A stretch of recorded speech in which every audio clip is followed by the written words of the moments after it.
On November 7, 2023, the Los Angeles Police Department received a mysterious call that would uncover one of the most shocking family murder cases in recent history. A group of landscapers reported a disturbing story to the dispatcher. They said that earlier that afternoon, someone had hired them for $500 to transport and dispose of several bags of construction bricks. However, while loading the bags onto their truck, they began to suspect something was terribly wrong.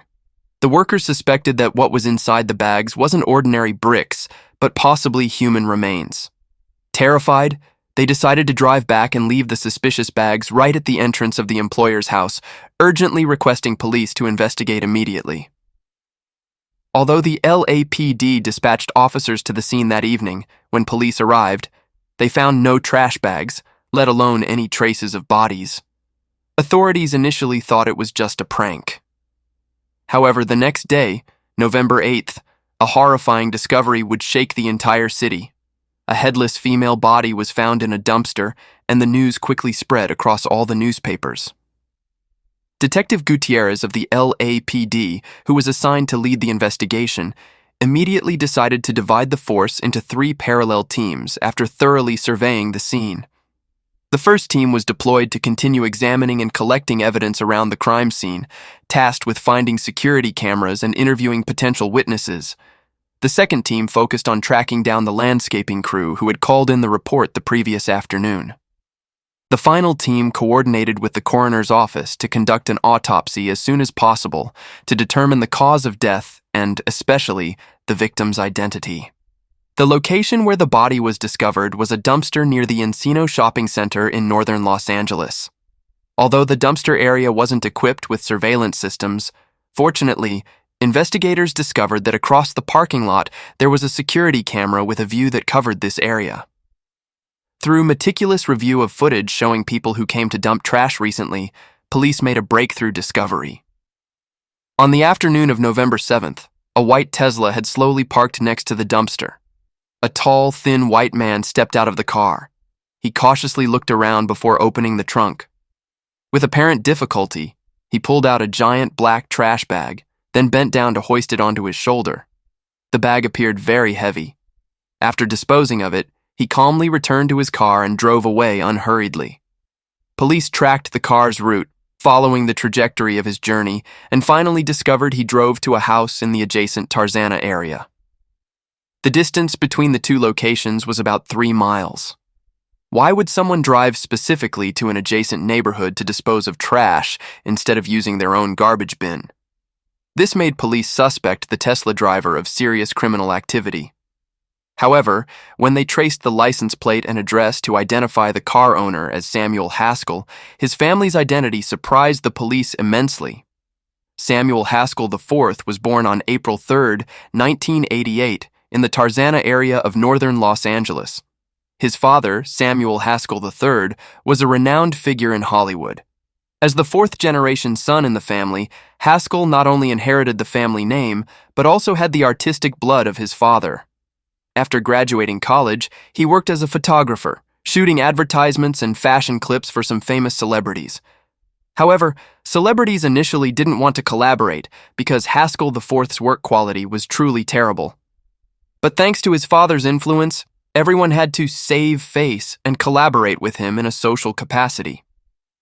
Haskell IV then proudly listed these relationships on his resume, which helped him step into the entertainment industry. He studied at California State University, Northridge, where he met Li Mei, a Chinese international student 2 years older than him, who would become the victim of this case. Li Mei was a traditional girl from Shandong, born and raised in Yantai City. When she was just 10 months old, her mother Wang Yanxiang divorced and became a single mother.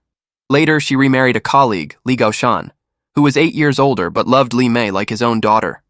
In 2007, when Li Mei expressed her desire to study in America, despite the family's difficult financial circumstances, Li Gaoshan and his wife fully supported her. To afford tuition, he even sold their house. Thanks to her parents' sacrifice, Li Mei had enough money for her first year's tuition and was accepted into the accounting program at California State University, Northridge. According to her uncle Wang Yanqing, Li Mei was a very understanding and independent girl with a personality just like her mother's.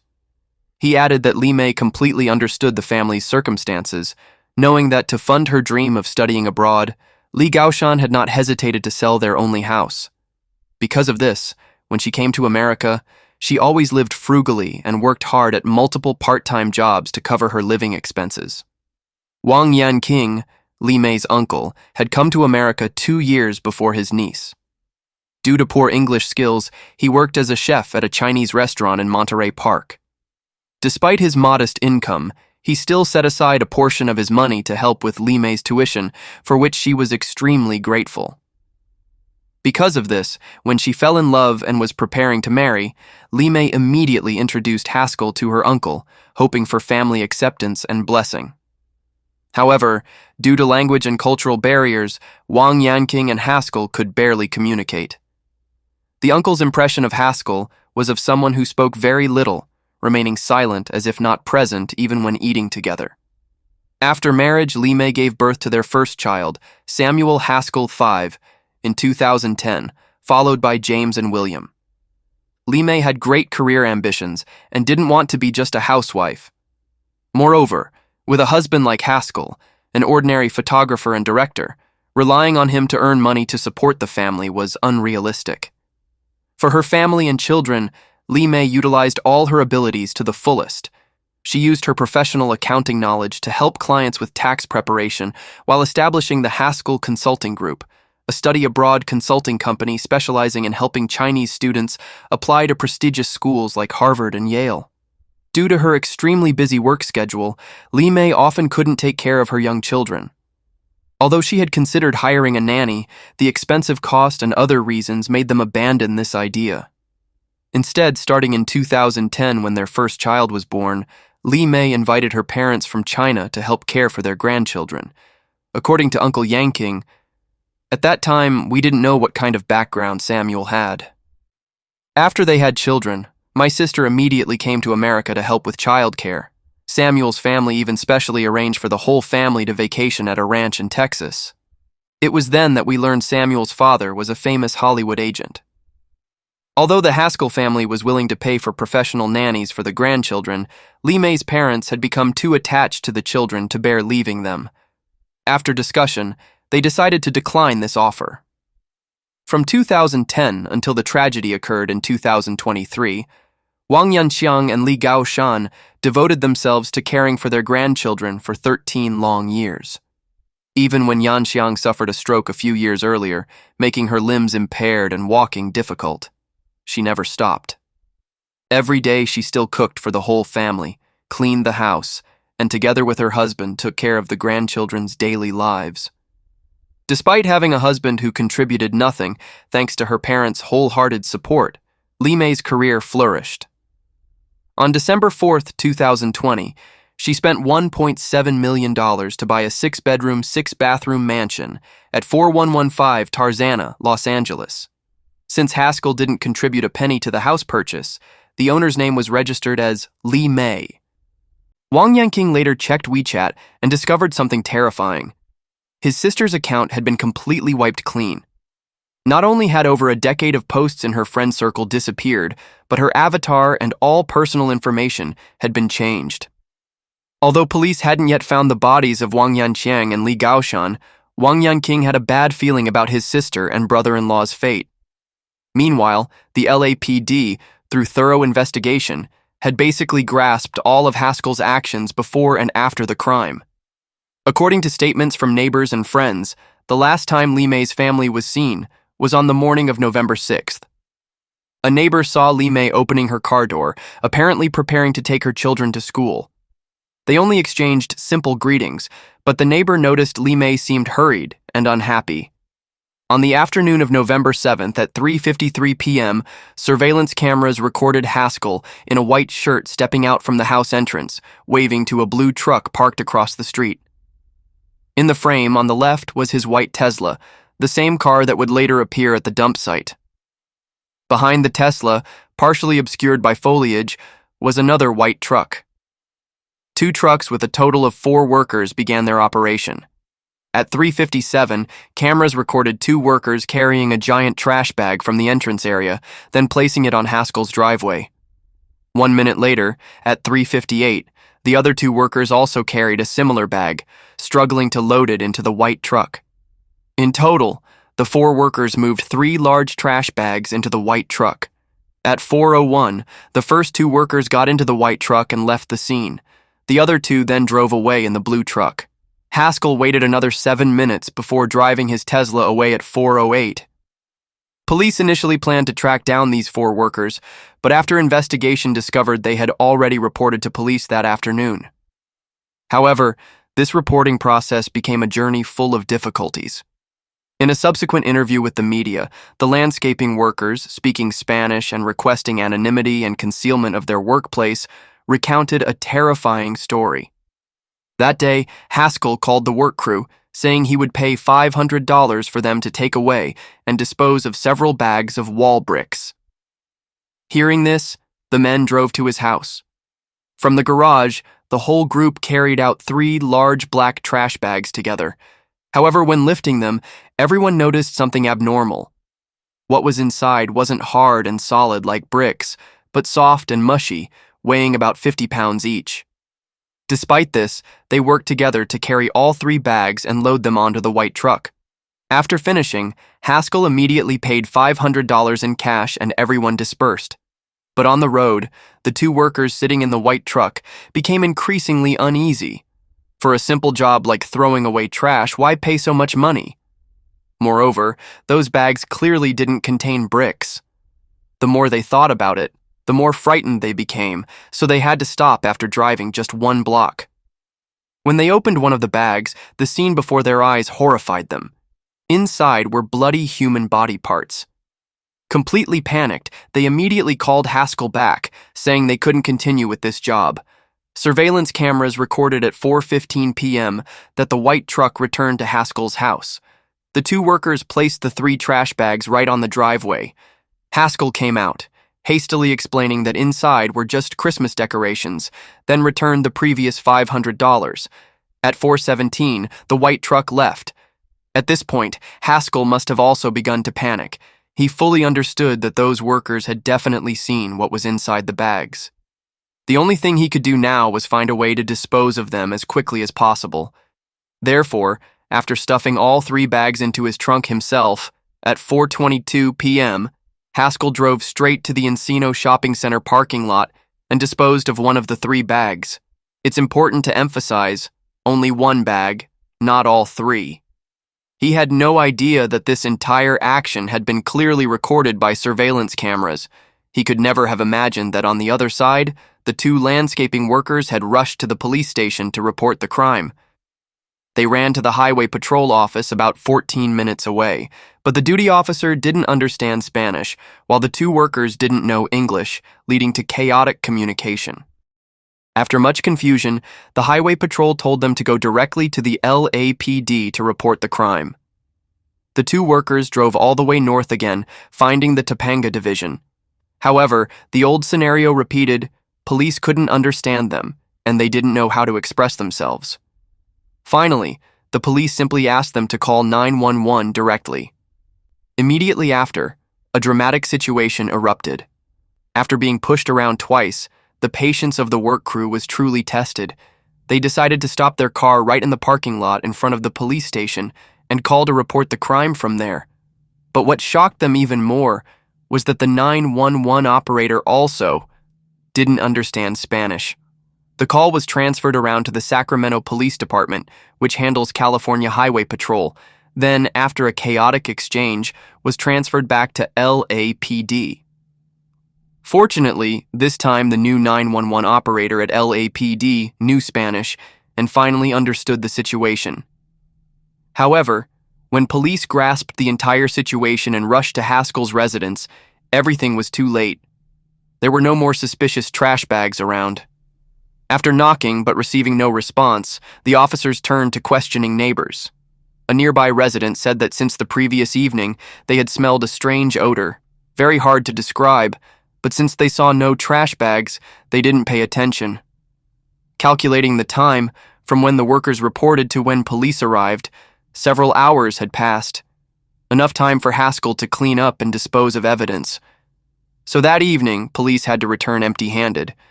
However, the next morning at 6 a.m., a bottle collector in the Encino area unexpectedly discovered a black suitcase while rummaging through the shopping center dumpster. Opening it, the scene before his eyes left him speechless. Inside was the torso of a woman with the head and limbs completely missing. Completely horrified, he immediately called police. Police quickly arrived and sealed off the scene. Although DNA testing would take more time, they believed the victim was very likely Lee May, 37 years old. Notably, only this one plastic bag containing body parts was found at the scene, so police couldn't confirm whether Lee May's parents, who were also missing, shared the same fate. Based on the landscaping worker's previous testimony about 3 bags, investigators suspected the other 2 bags very likely contained the bodies of Yanxiang and Gaoshan. When the news was announced, the public was shocked by the brutality of the case while raising sharp criticism of the LAPD's capabilities. Many believed that if the reception staff and 911 operators had worked more professionally and handled the crime report more quickly, perhaps the opportunity to collect evidence wouldn't have been missed. On the evening when several workers reported the crime, if the duty officers at the police station could have been a bit more professional, a bit more responsible, perhaps police could have quickly tracked down Haskell, perhaps discovered the other 2 bags, perhaps discovered that Yanxiang and Gaoshan had gone missing. In the Haskell case, if those workers hadn't persistently reported to police again and again that day, if that trash collector hadn't happened to rummage through the garbage, perhaps solving the case in those few days wouldn't have gone so smoothly. During the investigation progress announcement, LAPD said they were searching for 2 suspicious vehicles: a white Volkswagen Touareg SUV with license plate 9ANC890 and a white 2014 Nissan Pathfinder with license plate 7FRM190. One of these was regularly used by Yanxiang and Gaoshan, Lee May's parents, while the other was a car Haskell had rented just before the crime occurred. From surveillance camera images around the area, investigators discovered that on November 7th, Haskell had taken a black trash bag from the trunk of his white Tesla and transferred it to another SUV. The next day, November 8th at noon, police suddenly arrested Haskell at the Tarzana shopping center.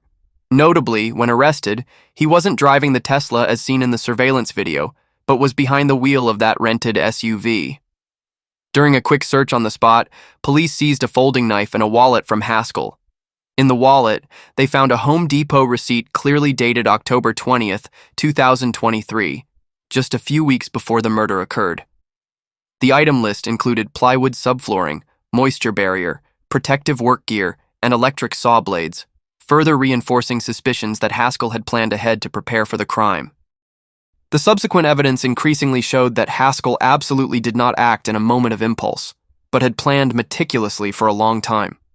In the rented SUV, police found an entire crime toolkit: a handgun, a military knife covered with blood, a headlamp, a rifle scope, and the passports of his wife, Lee May, and their 3 young children. DNA testing results showed that bloodstains on the military knife matched all 3 victims, while bloodstains on the handgun matched Lee May and her father, Gaoshan. This was direct evidence showing he had brutally murdered the entire family. From vehicle traces and surveillance camera images, police tracked down Haskell's white Tesla parked right in front of an Airbnb rental house. Booking records showed Haskell had reserved this house a month in advance, with a stay period from November 6th to 18th. Notably, November 6th was the last day the 3 Lee May family members were seen alive. This detail once again proved that Haskell had calculated carefully, planning the murders in advance, and November 6th was the starting point for his series of crimes. In fact, after committing the crimes, Haskell had, according to plan, moved with his 3 children into the Airbnb for temporary residence. Through investigating the Tesla parked outside, police determined this car wasn't registered under his name, but under his wife Lee May's name. In other words, Haskell not only couldn't afford to buy a house, but even the car relied on his wife. Everything was shouldered by Lee May. Inside the Tesla, forensic testing discovered blood DNA that completely matched victim Gaoshan, Lee May's father. While investigators were thoroughly examining both vehicles, another police team searching house number 4115, the Lee May family residence, made breakthrough discoveries. According to Senior Detective Gutierrez, as soon as they stepped through the door, police noticed traces of crime like bloodstains. The extended search yielded horrifying results. From the garage and backyard, they collected a total of 8 black trash bags containing blood-soaked blankets, curtains, towels, a cleaver, a large electric saw with multiple used saw blades, a blood-stained plywood board, numerous disposable gloves, and Yanxiang's familiar walking cane, Lee May's mother. In the garage, police also found another Home Depot receipt dated October 6, 2023. While the receipt in Haskell's wallet was dated October 20th, proving he had visited Home Depot at least twice to prepare for the crime. The October 6th receipt listed numerous items: disposable gloves, wire cutters, fiberglass drill bits, dust masks, and protective work clothing, all directly serving the commission of crimes and disposal of evidence. Forensic specialists conducted DNA testing on all bloodstains found in the house, as well as on the electric saw, cleaver, plywood, and many other pieces of evidence. Results showed they all matched the DNA of the 3 victims. Therefore, even though the bodies of Yanxiang and Gaoshan hadn't been found, police still confirmed they had been murdered. On November 13, 2023, Haskell was formally charged with 3 counts of first-degree murder. Due to his unstable mental condition, he was required to wear an anti-suicide device around his waist. However, when appearing in court, Haskell chose to be completely naked. After his arrest, Haskell steadfastly denied the charges and absolutely refused to reveal the location where he hid the other 2 victims. 2 months later, in January 2024, the final forensic autopsy report was released, revealing chilling details. Results showed Lee May's lower neck had traces of sharp, isolated impact. The upper portions of both legs remained intact and connected to the torso, but the lower portions had disappeared. Particularly, the bone edges at the amputation sites were extremely smooth, proving the perpetrator very likely used some type of sharp electric tool to dismember the body. Toxicology test results also ruled out poisoning, as no drug components were detected in Lee May's body. Although the torso showed no fatal injuries due to the missing head and other vital organs, the medical examiner concluded the cause of death could fall into 3 possibilities.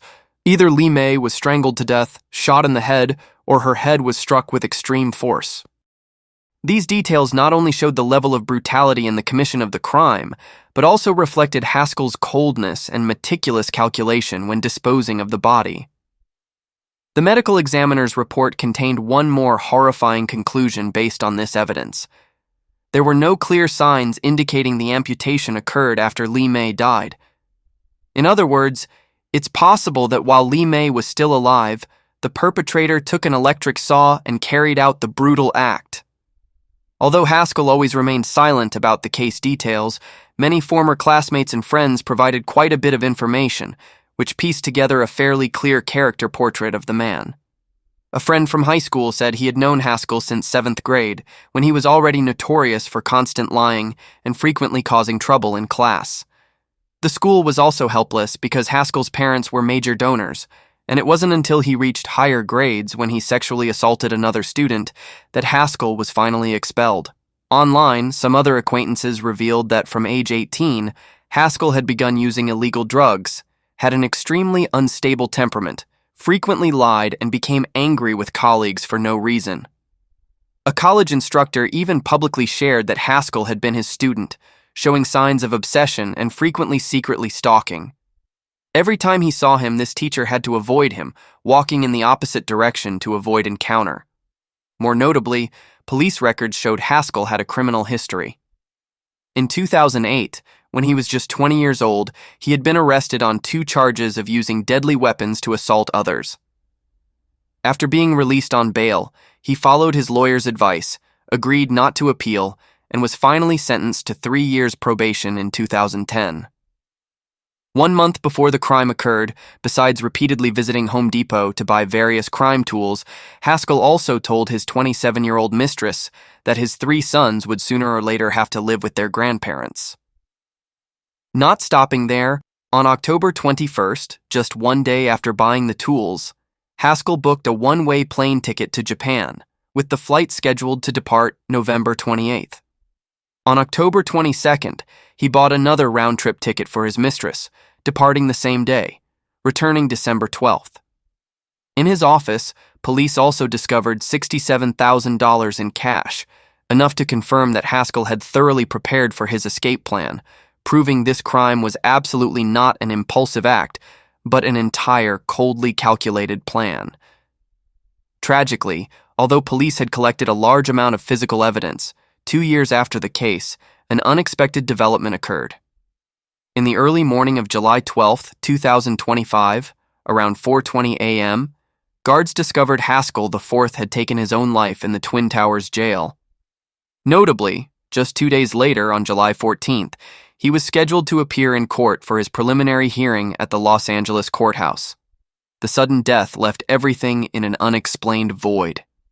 The Los Angeles County Coroner's Office did not announce the specific cause, while Prosecutor Hotch affirmed the defendant did not stand before a judge to take responsibility for his crimes, but chose the cowardly way of avoiding legal punishment. Haskell's death was nothing more than a final act of evasion, leaving countless unanswered questions.